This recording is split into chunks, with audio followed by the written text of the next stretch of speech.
샬롬, 샬롬, 샬롬, 샬롬, 샬롬, 샬롬. 내니 두려워 말아라. 나의 아들, 나의 딸아. 안심하라. 샬롬, 샬롬, 샬롬, 샬롬, 샬롬, 샬롬. 나의 평안을 주노라. 세상과는 다른 평안. 두려워 마라. 샬롬.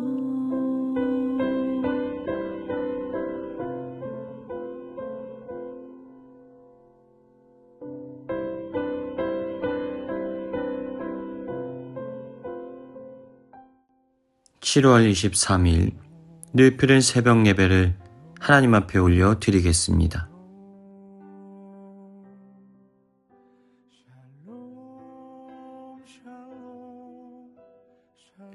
사도행전 10장의 말씀으로 함께 말씀의 은혜 나누기를 원합니다.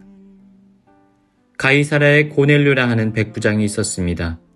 그는 로마의 군인이었지만 하나님 앞에서 경건한 사람이었고 하나님을 경외하고 구제에 힘쓰며 기도에 열심이었던 사람이었습니다. 어느 날 천사가 고넬료 앞에 나타나 이렇게 말합니다. 내 기도와 구제가 하나님 앞에 상달되어 기억하신 바가 되었다. 놀라운 일이 아닙니까? 이 사람은 이방인이었습니다. 그 당시 이방인들은 하나님의 은혜를 누릴 수가 없다라고 여겨왔었습니다. 그러나 하나님께서는 이 이방인 고넬료를 향하여 자신의 시선을 고정하셨던 것입니다. 사랑하는 여러분, 우리 하나님께서는 자신을 진실로 찾는 자들을 외면하지 않으시는 분이십니다.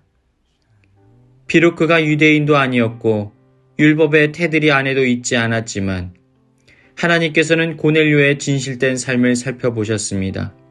그리고 그가 하나님을 사모하는 자임을 이미 알아보셨습니다. 그래서 그를 통하여 온 인류를 향한 하나님의 구원의 사역의 시작을 처음으로 보이셨던 것입니다. 하나님의 사자가 계속해서 이렇게 말합니다. 내가 지금 사람들을 욥바에 보내어 베드로라 하는 시몬을 청하라. 그러니까 시간과 공간을 초월하여서 고넬료의 가정 가운데 구원의 은혜를 부어주시기를 원하셨던 것입니다. 그래서 베드로를 청하여 복음을 듣고 하나님의 자녀가 되는 권세와 특권을 허락하셨습니다. 환상을 통하여 그에게 구원의 은혜를 베풀어 주셨던 것입니다. 계속해서 그를 구원하시고자 하시는 하나님의 놀라운 구원의 사역이 드러나게 됩니다. 다음날 베드로도 기도 중에 환상을 보게 되었습니다. 하늘에서 큰 보자기 같은 그릇이 내려오게 됩니다. 그러자 그가 그 보자기 안을 살펴보게 되었습니다.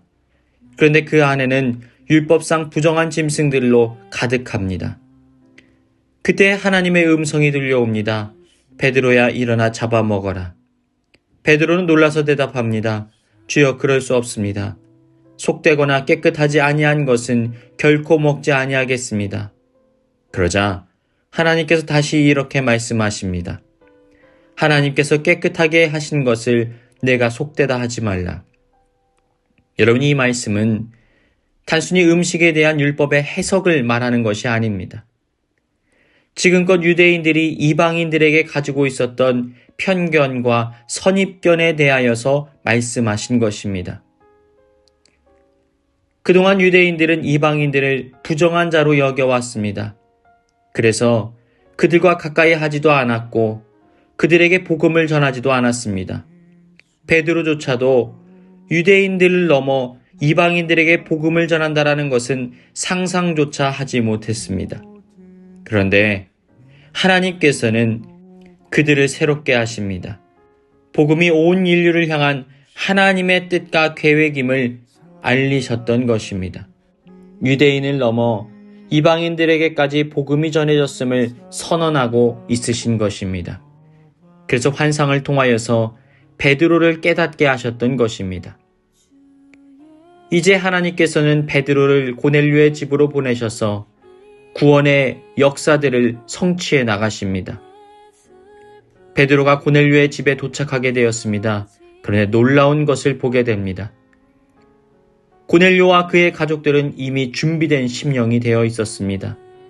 모두가 한자리에 모여 말씀을 기다리고 있습니다. 베드로를 보자마자 모두가 무릎을 꿇고 엎드립니다. 사랑하는 여러분, 복음은 준비된 심령 가운데 임하게 되어집니다. 아니, 성령께서는 우리를 복음의 은혜 가운데 거하게 하기 위하여 준비된 심령으로 변화시켜 주십니다. 오늘 고넬료와 그의 가족들과 그의 친구들이 말씀 받기를 사모했던 것처럼 말입니다. 복음의 역사가 일어나게 될 때 말씀을 듣는 자의 심령이 변화되는 놀라운 역사가 일어나게 됩니다. 말씀을 전하는 자조차도 그 복음에 의하여서 놀라운 변화와 은혜를 누리게 되어집니다. 이제 베드로가 복음을 전합니다. 예수님께서 하나님의 아들이시고 능력으로 온 세상을 고치셨고 십자가에 달려 죽으셨으며 사흘 만에 부활하신 그리스도이심을 선포합니다. 그리고 이 복음이 유대인뿐만 아니라 모든 사람에게 주시는 하나님의 구원의 기쁜 소식임을 분명하게 알립니다. 그런데 이 말씀을 전하는 순간 그 자리에 있던 모든 사람들에게 성령이 임하는 놀라운 역사를 보게 됩니다. 사도행전 2장의 오순절 성령 강림의 사건과 동일한 역사가 일어나게 되었습니다. 성령의 역사하심이 이방인들 가운데도 동일하게 일어나게 되었던 것입니다. 사랑하는 여러분, 온 인류를 구원하시길 원하시는 하나님의 마음을 깨달으십시오. 그리고 그 은혜가 시간과 공간을 뛰어넘어 오늘 우리에게까지 임했음을 기억하십시오. 성령의 은혜와 성령의 역사하심을 간절히 사모하십시오. 복음의 은혜와 감격이 회복되게 해달라고 간구하십시오. 그리고 우리 안에 제한되어 있는 편견과 선입견을 이제는 벗어던지십시오. 말씀 안에서 새로운 심령이 되십시오.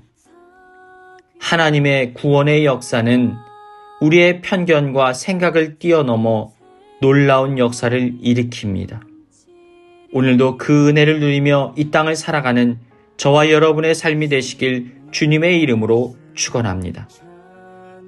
사랑의 주님, 오늘 말씀을 통하여서 온 인류를 향한 하나님의 놀라운 구원의 계획을 보게 되었습니다. 그러나 하나님을 잘 안다고 여겨왔던 유대인들과 심지어는 사도 베드로조차도 하나님의 뜻을 분별하지 못하고 자신의 생각과 판단에 제한되어 있었음을 보게 됩니다. 우리의 좁은 마음과 편견의 시선을 회개하오니 이제는 주님의 은혜로 우리를 새롭게 하시고 하나님의 뜻을 깨달아 알게 하여 주옵소서. 이제는 복음의 은혜와 능력을 제한하지 않고 성령의 역사하심 속에서 많은 영혼들이 주님 앞에 돌아오는 놀라운 역사를 사모하고 또 그 사역에 헌신된 삶을 살아가게 하여 주옵소서. 오늘도 우리를 다스려 주시고 우리를 사용하여 주셔서 하나님의 복음이 온 인류 가운데 흘러넘치게 하여 주옵소서. 예수님의 이름으로 기도합니다. 아멘.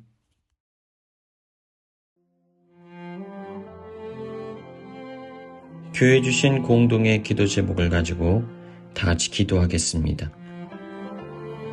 이 시대의 목마른 영혼들이 참된 생명의 근원 되시는 예수님을 갈망함으로 우리 늘푸른 교회 안에 거하시는 주님 앞에 나아가 영혼의 목마름을 해결받게 하여 주옵소서. 우리 교회가 먼저 주님의 임재 안에 거하게 하시고 부르심의 은혜를 잊지 않고 날마다 주님과 동행하며 그 뜻대로 행하는 삶 살게 하여 주옵소서. 주님께서 보내신 세상의 자리 속에 거할 때 복음의 권능과 주님의 사랑으로 살아가게 하여 주옵소서. 다 같이 기도하시겠습니다. 인자는 영원하도다. 상한 자를 고치시며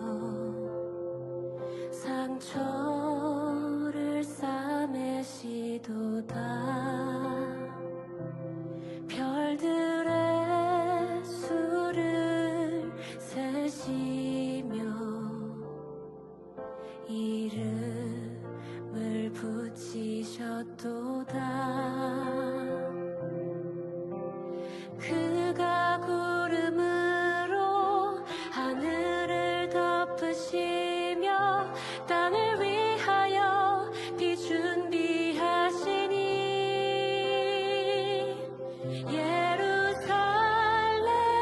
예루살렘아 여호와를 찬송할지어다. 내 하나님을 감사함으로 그 앞에 나가며 주 인재 앞에 경배해.